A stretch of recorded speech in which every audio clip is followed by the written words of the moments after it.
Hey gentlemen, I'm talking to you today. If you keep being told you have a UTI but your cultures are negative, this video could change everything. Hi, I'm Dr. Jasmine Bonder. I'm a critical care nurse practitioner, and today we're talking about chronic prostatitis, why it so often looks exactly like a UTI, and what evidence-based treatment actually help, because repeated antibiotics are not the answer. So let's talk about why chronic prostatitis feels like a UTI. Let's start with the symptoms because this is where they really do mirror with each other. And it sounds like a UTI when I describe it. Burning with urination, urinary urgency or even frequency, pelvic or perineal pain, pressure behind the pubic bone or even lower just abdominal pain, pain after ejaculation, bladder irritation. Now, that probably all sounds familiar, right? Because that looks like and can mimic a UTI almost perfectly. But let's talk about what the key difference are. Most people with chronic prostatitis do not have an active bacterial infection. Okay, highlight that. Most cases fall under chronic pelvic pain syndrome, CPPS, and that's driven by pelvic floor muscle dysfunction, neurogenic inflammation, central pain sensitization, local immune activation, and post-infectious changes. So right after actually having a real urinary tract infection. So even though symptoms feel urinary, the problem is often muscle, nerve, and inflammatory and really not bacterial. So why doesn't antibiotics work? This is a huge frustration point, and I can understand this. Many patients go through multiple rounds of antibiotics. They feel maybe temporary relief, or most of them not at all, have symptoms return very quickly. And you may ask why? Well, because antibiotics don't actually treat pelvic floor spasm, nerve hypersensitivity, chemical inflammation, and then pain memory pathways.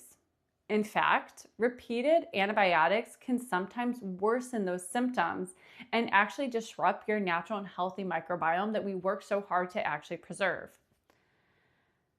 So let's talk about what actually helps. And now the important part is real treatment options that actually help for patients long term. So number one is pelvic floor physical therapy, and this is one of the most effective interventions.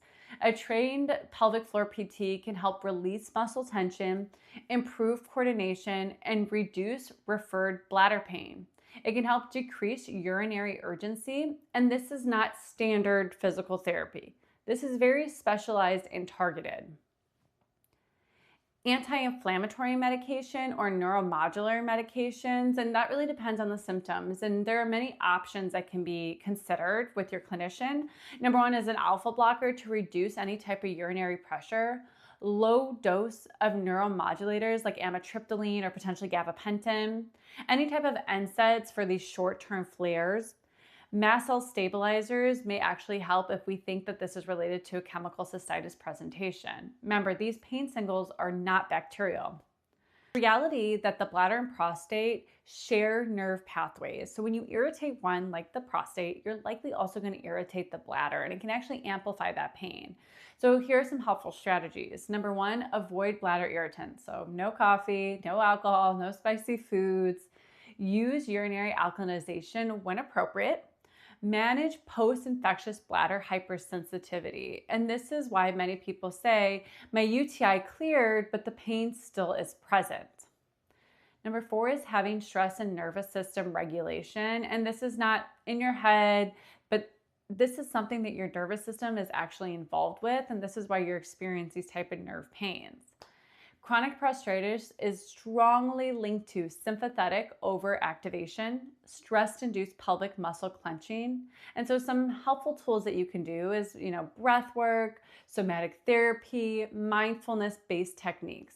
And these can help reduce the flare frequency, intensity really over time. So you want to do it for 6-9 months. So why this is so often overlooked and lives in the gray space is because it combines using urology, pain medicine, and pelvic floor therapy, neurology, and inflammation. So that's why patients bounce between providers feeling unheard. But once it's properly identified, you can find appropriate treatment, and then it becomes much more effective and far less frustrating.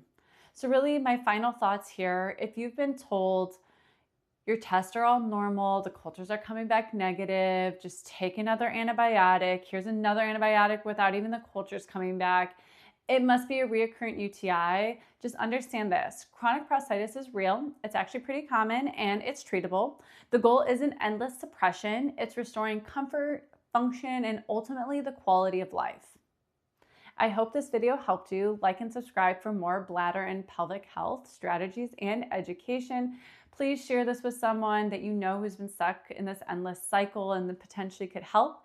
And remember, you deserve answers and not just prescriptions.